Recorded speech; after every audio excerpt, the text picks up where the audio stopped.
That was quick again this week. Jeez. Welcome to another episode of Talkin' Talkies. As always, I am Dan, and also, as always, I am joined by Chris. Yes, and Dan apparently this week is out of breathy. He's like, all right. Well, it's because we had a pretty odd movie to watch this week. But hey, this isn't just about the movie this week. You guys, we got a special guest on Talkin' Talkies this week. It's Wiggly of Giant Media Ball! Yes! Thank you, everybody. Fuck a suck. Fuck a suck. Yes, okay, so this is a not safe for work edition. Only 30 seconds in, not bad. Yeah, hey, I asked before the show. You said, yeah, try not to do it, and that was the first thing out of my mouth. You definitely tried, that's for sure. Couldn't contain myself. That's what you take away from this movie, let's face it. Well, that's true. And now you only get a participation ribbon for this event. Yeah, so this week we watched Donnie, Darko. And as you guys know, all March long is Listener Request Month. Last week we did the entire Back to the Future trilogy, which was awesome. Favorite movies of mine. But this week we toned it back to just one film, which made it a lot easier on my schedule. So thank you to Matthew McFarland, codename Matt Awesome, for the, dare I say, awesome suggestion of Donnie Darko, a film that I own on DVD and probably haven't watched in like 4 years at least. I gotta admit something, Chris. I must have heard wrong because I watched Christmas Comes to Pac-Land. Oh, jeez. Yeah, I thought that's what we were supposed to watch. Oh, man. Is that part of Pac Month? Waka, It waka, is part waka? of Pac Month! Hashtag Pac Month! Waka, waka, waka, waka, waka! Of course, Santa gets scared by the ghosts. Pac-Man eats Pac-Man, Pac-Baby, and Was Dan it like Peck Inky, adjusted the Inky, audio. Blinky, and then Clyde? Inky, Binky, Clyde, and Sue, and right? with Sue, and then I think there's one more they threw in there. But anyway, they're Pac-Man and his family and his dog and his cat are they're tobogganing, and then they crash, and then the ghosts come after him. Pac-Man goes for the Pac pellets in the secret Pac emergency kit that's in the forest. Thing, apparently. Yeah, and all the Pac pellets are gone. Here, the ghosts had already stolen them. They put them in a bag. Pac-Man starts chucking snowballs at the ghosts, and the ghosts stupidly start throwing Pac pellets back instead of snowballs. They eat their things, chase them. Now they're turned into ghost eyeballs. The ghost eyeballs fly up. The reindeer get startled. They crash Santa's sleigh. Then Santa dies, Pac-Man puts on the outfit, he becomes Santa Claus. That's right. Santa Pack. But the reindeers do look like they're dead. They're all just laying around with half of their heads sticking out. It's like reindeer games. Do they have X's instead of I's? No, but they're not moving. Well, So anyway, they're not dead if there's no X's. Isn't that the rule? That's true, I guess. They're just in a coma. That's much better. Yeah. So, but then of course, they nurse Santa back to health. He's barefoot and running around for some reason. And it's going to be too late. Nobody knows what Christmas is. And what happens? They go to the Pac pellet forest, of course, which is a gated community, and they give all the reindeer Pac pellets. They get all hopped up on Pac pellets, and everything's saved. Do they pack up? Like They Hulk pack Hogan? up. Yeah, some of the reindeers I saw shooting the Pac pellets into the other reindeers. What do you call that? Flank, I guess is the My Little Pony area. God. The flank. I'm sorry, I'm not a brony, so I Well, don't you better get that be. reference. Better be brony. Let me tell you something, People have told brony. me- You know how many people have told me I need to become a brony because it's right up my alley? I'm actually kind of terrified. Every time I see it on my Netflix recommendation, I'm like, is this going to be the day? That's how I was. And it's going to happen. I just know it's going to happen. Yeah. Now, I've been told I have to get past the first episode. Well, I'm a jabroni, so I won't buy a doll. I might buy a pillow or a shirt that says 20% cooler. But I'm not going to buy a doll that I got to comb its hair and stuff like that. So I'm more of a jabroni. So what happened in this Donnie Darko fella? Well, What makes him so dark? Oh, well, first of all, it's played by Jake Gyllenhaal. who's great? He is great in everything I've ever seen him in. If you find me something that Jake Gyllenhaal was bad in, Please point that out to me, and I'll actually check that out because I have yet to see it. This is what to tie into that Club Fabe of Cabes. This is what Randy Orton tries to go for, I think. Like the Donnie Darko style. Yeah, like the Jake Gyllenhaal crazy, because it's more. I mean, he's got the Grinch grin. Speaking of Christmas, when the Grinch grins, that's what happens to the sides of this guy's mouth. But it's more of a subtle crazy. It's not like, hey, look at me, I'm completely. Is he still crazy? That guy? I don't know. Well, he just made a face turn, so. Oh. Kinda, yes. Is he a cobra ready to strike? No, he's a viper. Oh, he's a viper. Okay. Get your snakes right. He's a viper. The viper who vipes. Fights the mongoose. He's a viper who vipes. Indeed. Well, next week is Kill Bill. There'll be more on vipers. For sure. I won't be here.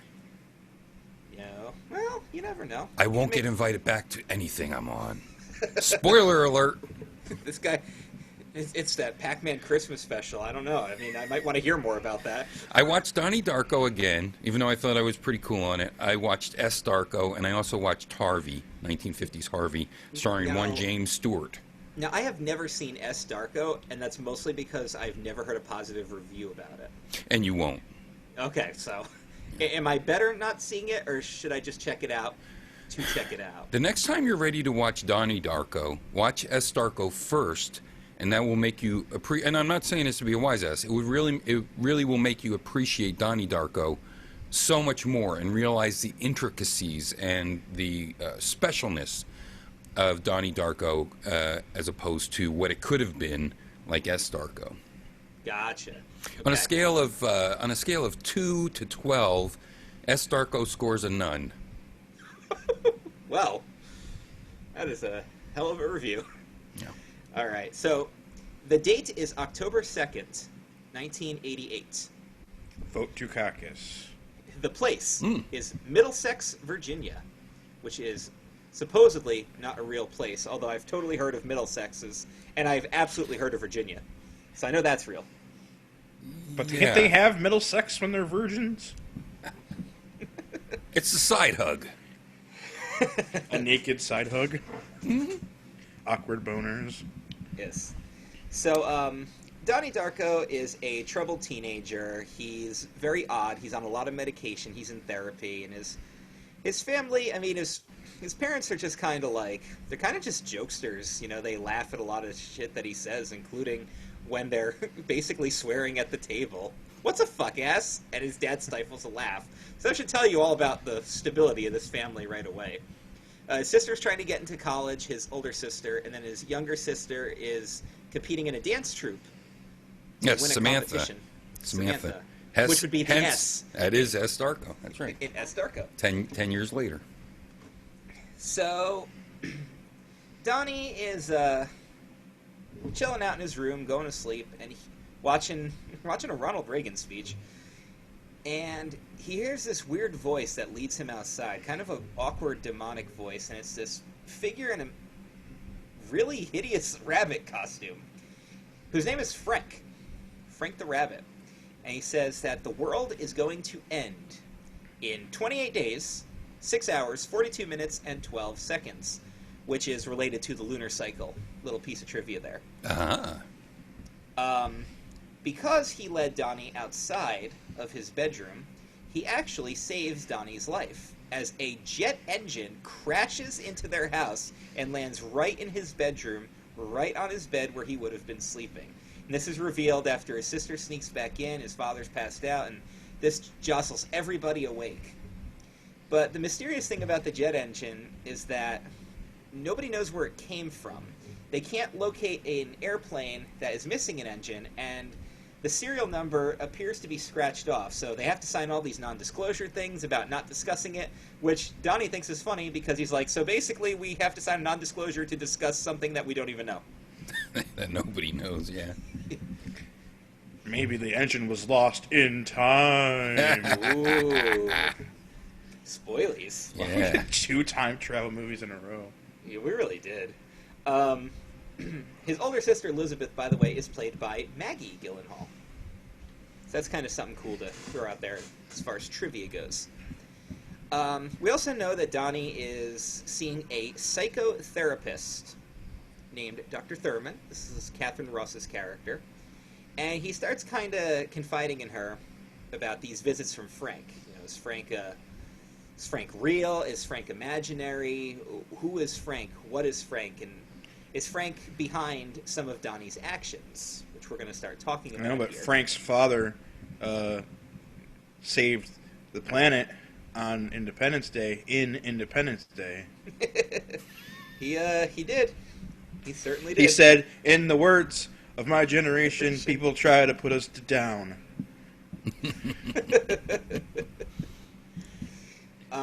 We also kind of learn a little bit about Donnie's life at school. He's got some friends, but there's some bullies. School is weird because it's like, it's a private school, but like all the kids in the neighborhood go there. Yeah. So it's like a private school exclusive to Middlesex, Virginia. Which would still make it a public school, technically. But it's private? Yeah, that's... Like, I went to a public school, but it was Vernon School, and the entire town of Vernon went there, and nobody outside of Vernon went there, so... Maybe it's more instead of a public, maybe it's more of a pubic school. Of course. Well, now I don't want to see under any of those girls' skirts. You don't know. You don't know what's under there. I don't want to know what's under there. A lot of weird people, including this big fat girl that's bullied, and she's Chinese, and she wears headphones, and hairy headphones. One of the bullies is Seth Rogen in his feature film debut. I wish he would have not got cast again after that. Oh, yeah. That Which was is funny because one of the comments I saw on this movie when I posted on Facebook was somebody saying, "I'm a huge Seth Rogen fan, and this is my favorite work of his." That makes sense because he doesn't do anything. So I don't really know how to take that, but it's He's still not trying to funny. yuck it up. But I got to tell you, the things with Seth Rogen that have come out with, that guy that does everything, me, no, that Yeah, guy, with that guy, what's his name?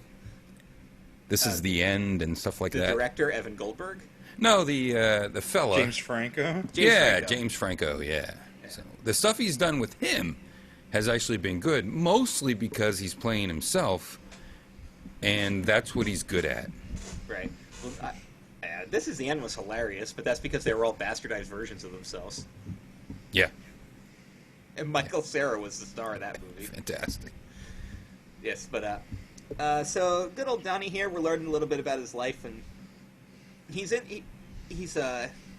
got an English teacher that's very poetic. And that would be Drew Barrymore. Indeed. Before a reduction. He's got a gym teacher that's into making them, which is really into like weird motivational videos by this guy named Jim Cunningham, which is played by Patrick Swayze. So good. So timely. This is such a gym class that they don't even get dressed and they don't go to the gym. Yeah. I know, it's a great gym class. And of course, this also leads to friction between the gym teacher and Donnie's mother, who is very, very laid back for being the mother of a kid with so many problems. But, I don't know, if you want to analyze it... She's the president of all the humans who are left alive after the Cylon attacks. That's true. As she is, Mary McDonnell. Or she was also the first lady, and then she dies. Was now I didn't get to look this up, but is the father? Was he the guy from? Was he the dentist, the orthodontist from Bob Newhart's show? I'd have to... Which I'd Bob have to Newhart look that show? up. Which Bob Newhart? The Bob Newhart show. I didn't say Newhart. I said the Bob Newhart show. You gotta be specific. Let me set up a little bit of it. Well, everybody watched it though with you, right? But if you haven't, you might think you're walking into like 16 Candles or something. It really has a teenage high school vibe about it. They even as use well. the music, right? Right? Yeah. Head you over have heels and. Yeah, you have like Echo and the Bunnymen and all these other type of very new wavy types of songs, and the way it's filmed, and that makes the the more interesting parts even more interesting, because it's like you don't feel creepy watching it, because it's not like a kid, you know, a teenager movie or something. But it really has that vibe about it. And going back to watch it again, I was really reminded of, wow, some of this could be the Breakfast Club. That's a good point. I never really thought of it that way. And then Evil Rabbit shows up and, you know, has his eyeball. That ain't no Breakfast Club. No. The other character we got to talk about before we move back to the plot is Gretchen Ross. This is Jenna Malone's character. She just moved to town, and she's under a brand new identity because she has an incredibly violent stepfather. And she's a little shy, a little apprehensive, and of course Donnie takes a liking to her because he can relate to that. And her mom's a non-caring lush. Yes. So, anyway, Donnie keeps having these weird encounters with Frank the Rabbit, and he keeps telling him to do stuff. And then Donnie does it, but he doesn't really... You'd think he doesn't recollect it, but then he does end up confessing to his therapist. Yeah, but that's under hypnosis. Yes, it's under hypnotherapy. As he also starts trying to jerk off. Yes. Yes, that was a hilarious scene. I think about girls. I think about fucking. Think about fucking. Do you think about it at home? And then the therapist tries to change the subject, and he just keeps going back to, Yep. I think about girls a lot. Just keep sticking I his want to hand watch out Married his with face. Children, thinking about fucking Christina Applegate. That's right. Where does he was originally going to say Alyssa Milano? On, Right, but for legal reasons, they had to they weren't change allowed it. to. Oh, interesting.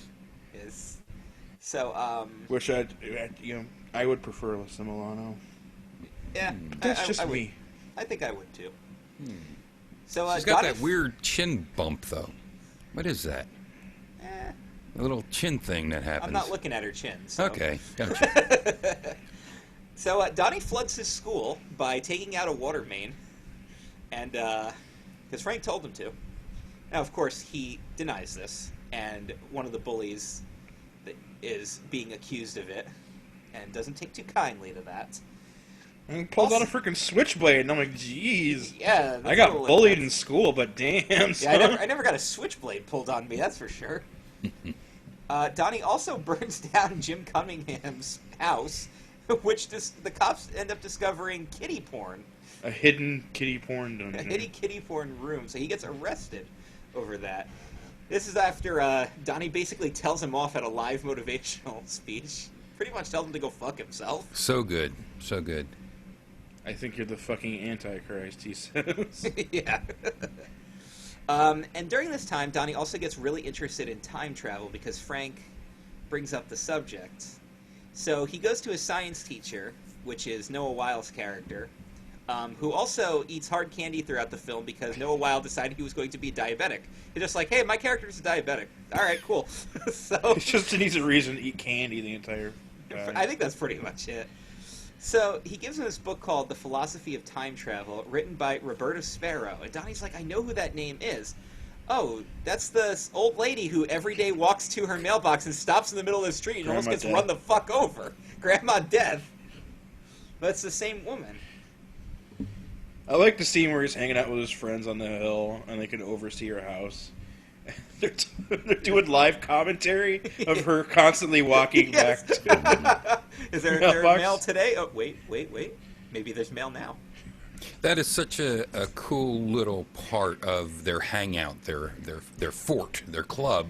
It's an open air club with just a few sofas and a reclining chair, and that's where they hang out. and girls are allowed. Girls aren't allowed. And what do you do? Like shoot bottles or something? Yeah, That's yeah. what. That's how you pass the time. Yeah. But, so, Donnie's therapist here is saying that his visions of Frank are called daylight hallucinations, and Even though they're happening all entirely. they're at all night. happening at night, right? And this is part of paranoid schizophrenia. And, yeah, Donnie then confesses that, listen, Frank is gonna kill someone soon. So, that's not creepy at all. Now, It's almost schizophrenic because he does believe it's true. Right. So that's where that plays in. And wait till you see how it turns out. Now, the good news is that his younger sister, Samantha, her dance troupe gets to go to their finals. And, They get picked up by Star Search. yeah, that's right. They get picked up by Star Search. They're just Finally, like, something oh, I can relate with instead of all this American Idol and stuff. Right? Because I'm 100. Of course. Now, would this have been Star Search 89, or would it still been 88? Because I we're think it's talking about 88. late November here, so... Well, I think it was still called 88. Yeah. I don't know. We have to dig Ed McMahon up and ask him. Okay. Oh, gee. Hi-yo! We'll get right on that. I don't miss him. Oh, damn. So, But here's Johnny, he says. So, of course, the other important plot here is that the gym teacher, Kitty, wants to go testify in Jim Cunningham's defense. So she convinces Donnie's mother to be the chaperone for the show. She's always like bitching out Yeah. Donnie's mom. You are a terrible... Sometimes I think you gotta dedicate it to the Yeah, she does girls. that. She does that elitist thing where she always has to take a deep breath before she makes her next point with her eyes closed. And you just want to. Well, she always has to stop herself from saying, "You're a dumb bitch. You're a Yes. terrible mother." Yeah, she's I have to disguise my thoughts with other words. very self-righteous. The character development is incredibly realistic. Right. Like, if these were a bunch of angsty teens with a lot of problems, this is how I would predict that they would be dealing with them. And if these were a bunch of dickhead teachers, this is exactly how I would expect them to act. Because I've totally met teachers like this before that have Oh yeah, to she stop also themselves. gets Drew Barrymore fired, right? Yes. Because she's And like, nothing's "This over the story, top, you know? this story is pornographic." I'm like, I don't think you know what that word means. Yeah, right? But then, like, a week later, Drew Barrymore gets fired, and she runs outside and yells, "Fuck," but the fat girl's, like, 2 feet away from her. That was funny. That was a funny scene. Yeah, you know, for such a weirdo movie, everything's quite believable except It's so for the real. It's Yeah. real. It's like baseball. Right. Now, here's another thing that Donnie's been noticing lately. Every time he looks at a person, time kind of slows down, and he sees this weird. It's like a bubble, like when you're. Remember those little things that you'd blow bubbles on, and as the bubble's coming out, it just looks like this big kind of rainbowy type ball of liquid. Like a dick. Super bubble. Yeah, it looked like a bunch of liquid dicks. Good point, Dan. It's like the thing from Darko. Just think of that. Except it was rendered better in Darko. Or you could think about the thing that from not the Deep. What was that incredibly long movie that everyone hates and I like? Oh, geez. The Abyss. There you go. It's like I've the not- water I've not creature in seen the that, abyss. so- Oh my gosh! How can you Alrighty. talk talkies? I've seen scenes of it because they were on, like, a Terminator 2 disc, because they talked about how, Well- this is the CG we plan to do for the movie. You and know we what, used though? it in the Abyss. To be fair, a lot of our Talkin' Talkies hit list are movies we haven't seen. That's good. That's So- really good. That's one of the hopeful points of the Yeah. show. So perhaps The Abyss could become an official request by Wiggly for a future watch, because we take requests. Just Yes. throwing it out there. Well, I demand a Woody Allen timber, Oh my god, that'd be amazing. and it must include bananas. The one in the future, can't remember that one. Take the Annie money Hall. and run. And one other one. I Annie can't Hall? think of. I'll submit it. I actually like Annie Hall. Ooh, I didn't know what to expect the first time I watched it, but I ended Yeah. up enjoying it. That's when he lost me. Ah. I like But more. I like more of his shtick stuff. Oh, but that Christopher Walken cameo.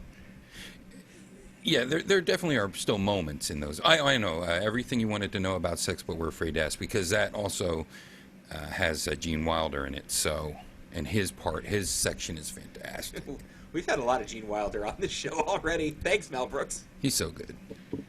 He is indeed. Sorry. Okay, what happens then? Predeterminism, fatalism, necessariatism.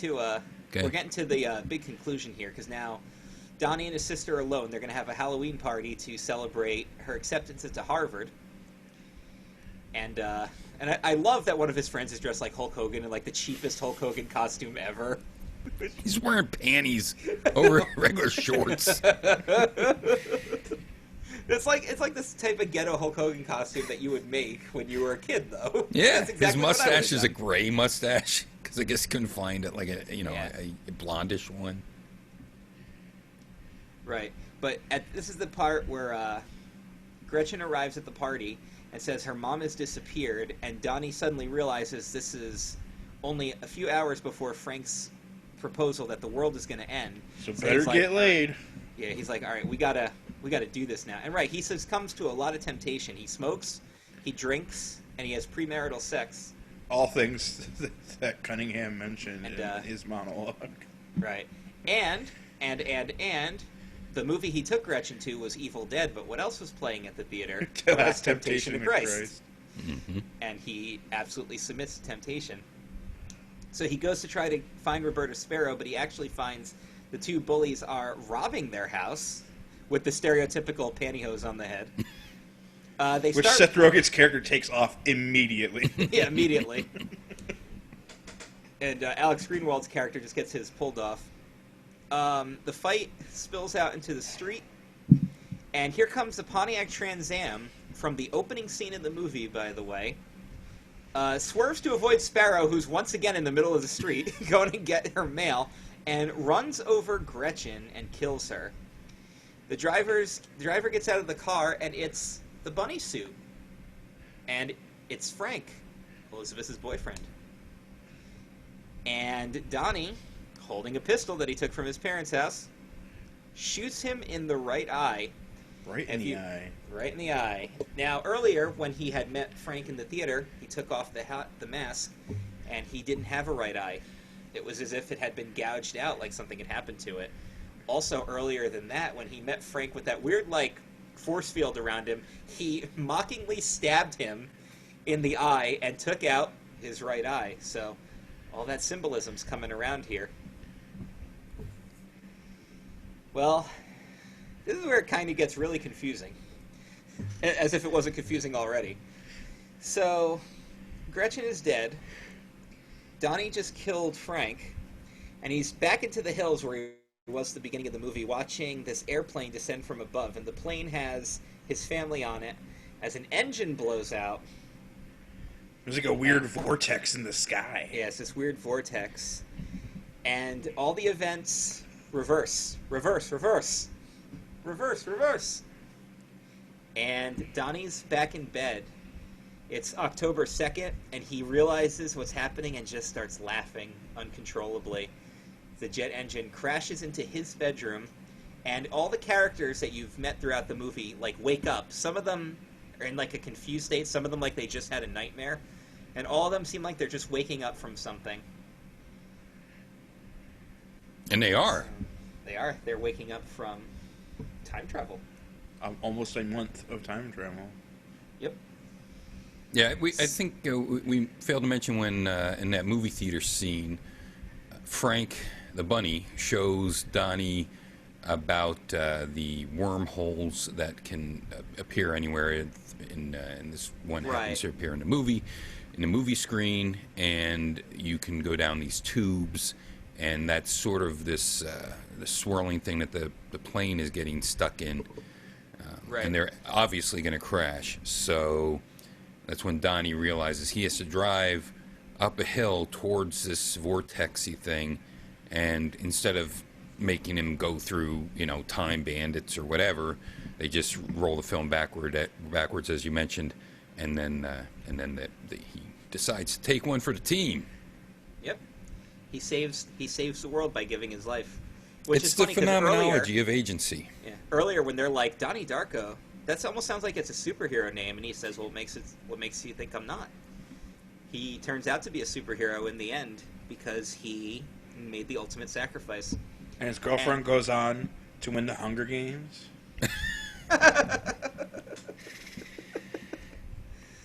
There was a lot of stars in this, A lot of stars, yeah. Yeah. And You're the ending, surprised. yeah. And that's how the movie concludes. She shows up at his house, and they're like, "So what happens?" As my neighbor got killed, this little boy she's talking to. "Did you know him?" She's like, "No, I can't say that I did. And the finale is her waving to Donnie's mother with this weird, like, I know you from someplace kind of recognition going on. But did they? Did they ever actually meet? They did in another timeline. In another timeline. But who knows? Who really knows? But what happened? What timeline are we in? We're in the darkest timeline. It's... And the way that this ties into 2 Jimmy Stewart movies, and the reason that I watched Harvey is because I wanted to make sure that I remembered things correctly. First of all, it's sort of like a reverse It's a Wonderful Life, but it definitely ties in with Harvey because the world is better if Donnie Darko is dead. Right, exactly. But he did get to live his life, so it's kind of interesting because he did get to live all of it. He had a fairly okay time. He got to do things that we would only do cathartically. He got to do them in real life, like, giving it to his school, giving it to that idiot that's making millions of dollars off of these rubes, or whatever you want to call them, fleecing them of their money. Patrick Swayze did a fantastic job. Would have never expected Patrick Swayze to sway me, Z's, as he put did. Baby in a corner and kept her there. He swayed you. Did. But in Harvey, of course, Harvey's a giant 6 foot 3.5 inch rabbit as well, but no one can see him. He's invisible to everyone except James Stewart. And then his psychiatrist actually gets to meet him as well, but you never get to see him as the audience. But he's talking to the psychiatrist, or the head of the mental institution. They just call him doctor, head of the mental institution, and he mentions he wants to hang out. He wants Harvey to come with him, the dean of the leader of this mental institution. He wants Harvey to come with him because he finally understands about Harvey and believes in Harvey. And so he's talking to James Stewart, whose name is Elwood in the movie, and Elwood says to the doctor, "Well, you heard about people whose face could stop a clock? Well, Harvey can stop a clock. He just has to look at it. And when he stops a clock, time stops. Harvey's got a bag this big. You can go anywhere you like with anyone you like." Why did he turn into Here's Johnny? And you can stay as long as you like, and when you get back, no one knows that a minute will have ticked away. And he goes, "See, fucking Narnia." Yeah, exactly. He says, "See, science has overcome time and space, but Harvey has overcome not only time and space, but any objections."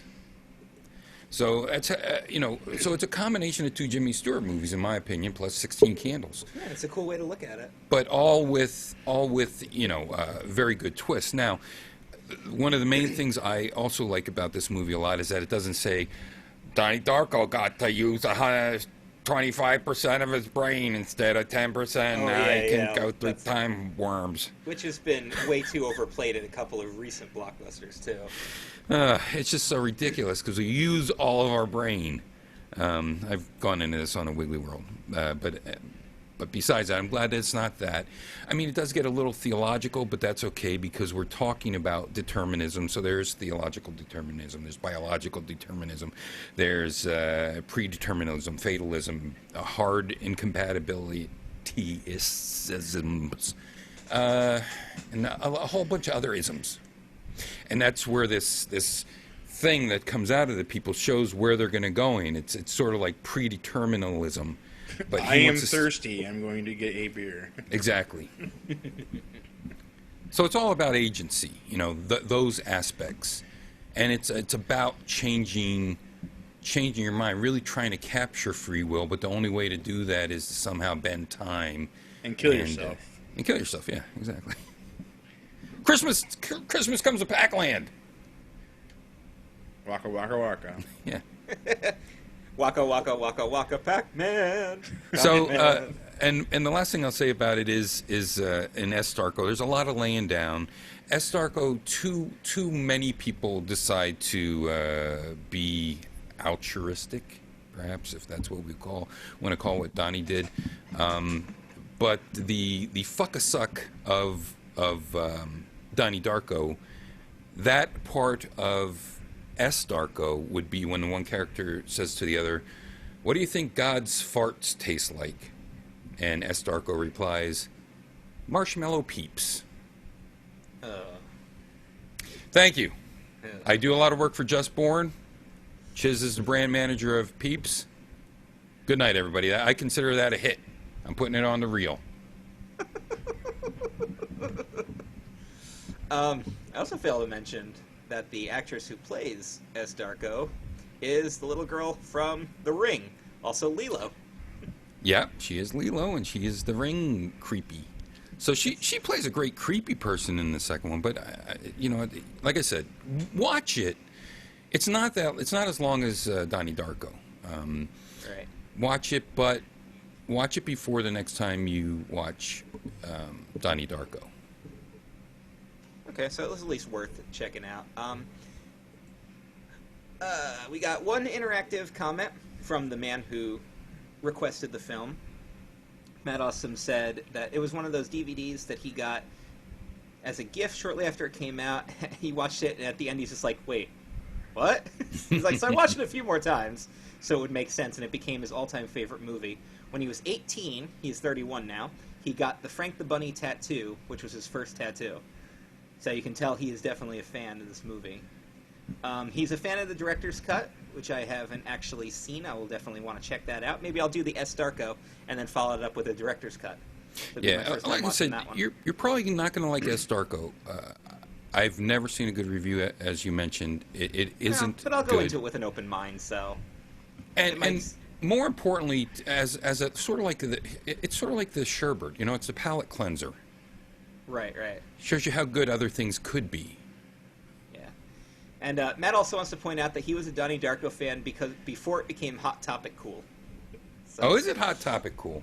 It is, yes. It is one of those Hot Topic cool. So films. he's a Donnie Darko hipster, huh? Indeed. Well, S. Darko has a much better a face because it gets forged out of metal by this artist. So it's the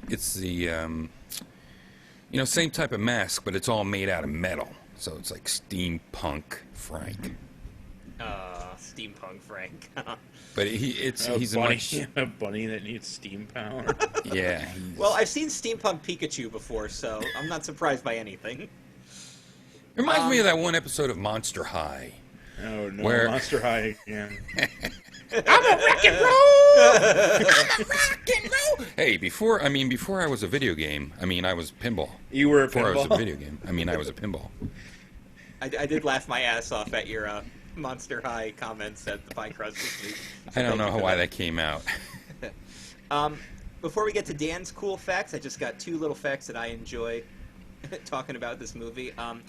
Originally, Donnie was going to go see Chud at the movie theater, but they couldn't get the rights, so Sam Raimi was like, show the Evil Dead, free of charge, because Sam Raimi's awesome. Yeah. And Donnie was originally going to be played by Vince Vaughn, but he turned down the offer because he's decisively not a teenager. Mark Wahlberg wanted to play the part, but would only do so if he could have a lisp.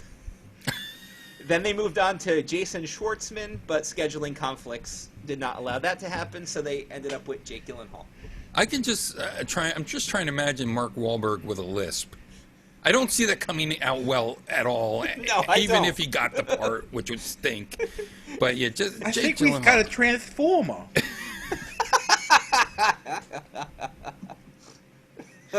Frank made me burn down the school. By the way, he still would be way too old, too. Yeah. He really... Jake Gyllenhaal's expressions, the lighting on this film, I can't really find fault with this film, and that's really something for me to say that, because I find fault with almost everything. Oh, and the other fun fact is that the person on the trampoline in the Ronald Reagan mask is a direct reference to Hunter S. Thomas doing the exact same thing. We've already talked about him on this show. So, Dan, what do you got? We covered it all while we were talking about the movie. Oh, okay. So there are your facts about Donnie Darko. Really, you got any facts? I got a fact. Evidently, Santa doesn't wear socks. Just bare feet under there. Oh, man. Well, yeah, so think about that. Wet leather on foot. I don't think I'll be able to stop thinking Oh, about like that. extremely cold and extremely wet leather. Ugh. And the smell. Yeah, but he only wears those one day a year. That's true. But they've never gone into detail about what Santa smells like. Everybody's like, oh, he probably smells like Jolly probably and marshmallow cheer. peach. Yeah, no. There you go. That's a callback. My official comment for Donnie Darko is this. I'm a fan of this movie. I think it's very well done. Like Wiggly said, it's really hard to find fault with it. But it's not one of those movies that you generally watch a lot of. It's kind of like that once a year, I'm bored, I want to watch a movie, what haven't I seen in a while? Oh, Donnie Darko, haven't watched that in like a year. I think I'll put that one on today. That's how I kind of view this film. Sure.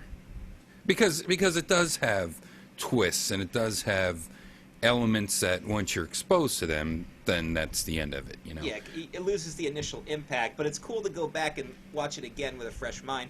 And like I think I said at the beginning of the show, it'd probably been about 4 years since I'd actually seen this movie, so it was pretty cool to go back in with a fresh mind and look at it from a different perspective and be like, I know what's going to happen, but now I'm actually seeing the little nuances that are predicting what's going to happen, and you kind of appreciate it that way. Yeah, I say watch it twice. Absolutely.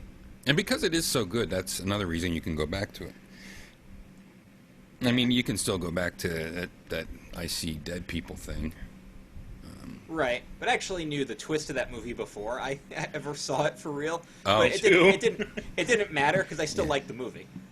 Yeah, I mean, that one you can go back to less, but it's still the acting's is done very well. Everything's done quite well on it. So at some point you can go back to it, especially if you're exposing it to somebody new.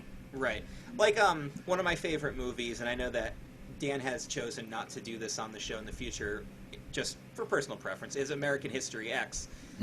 Great movie, absolutely love it, but one of those films that I got to keep a lot of time in between my watchings because it's very intense. Sure. It's a very, very intense film. That's If you guys have seen it, you know exactly what I'm talking about. It's a movie I think everyone should watch. But but you don't once have you to watch it, it you're twice. You don't need to watch it twice. Yeah, it's so good, but it's a very, very intense movie. So, Donnie Darko, great film. I'm really glad we reviewed it. Thank you, Matt Awesome, for the review. Matt's great. Yes, Matt is has a been cool dude. a longtime supporter of my projects as well. Yeah, Matt's a cool guy. He's really good about helping us get the word out there. He helps us promote. So, Matt, you are always welcome to be on the show. Recommend anything you want for the show. We'll always keep Matt Awesome as a loyal listener. But he must speak with a lisp. Of course, yes, Matt. If you ever come on the show, you got to do your whole role with a lisp. You can do it too. That's cool enough to do that. As we said, this is Listener Request Month, and next week, listener Aaron Koditz has suggested that we do the Kill Bill movies, and we will be reviewing both Part 1 and 2, which, to be fair, Kill Bill was supposed to be one film, so... I'm actually glad I'm not going to be on that one. Are you not a Kill Bill fan? I have a Quentin Tarantino hatred because of my jealousy of him. He's basically gets to do whatever he wants to. He could take from whatever films he's seen in the past and put it in a movie and make lots of millions of dollars and be credited as, inventing the idea. But, I mean, his movies are very good. I enjoy them. Almost every one I've seen I don't have a problem with. It's just that I know where some of these parts come from, chopping people in half and having, a lot of these other things. But it's mostly out of jealousy that I'm sad with him. All right, so tune in next week for the Kill Bill movies. Wiggly will not be here to talk about his jealousy with Tarantino. But, man, come back to the show anytime you want. We'd be happy to have you. No. Okay, well, then Pack don't. Month, hashtag, waka waka waka waka. Yes. And, guys, check out that giant media ball. It's like this giant ball of media. But, Dan, what's that other thing about it? There's no fleas. So that's just right there. No fleas. It's very important. We're coming out with actual some merch for it, and what it is a flea collar. It says Giant Meaty Ball on it, and you wear it around your wrist. It does give you a rash, and you might have to use some type of knife to cut it off, or tin snips. But, you know, it's for a good cause. Of course. Shows And your it does keep the dedication. fleas off your arm. I should get those for my cats and represent Giant Media Ball flea collars on my cats. It's happening. It's going to happen. Of course. It must. So, thank you guys. This was Talkin' Talkies, and we're going to see you guys right here next week. Kill Bill is your homework. Get Thanks, on it. fellas. Thank you. Bye.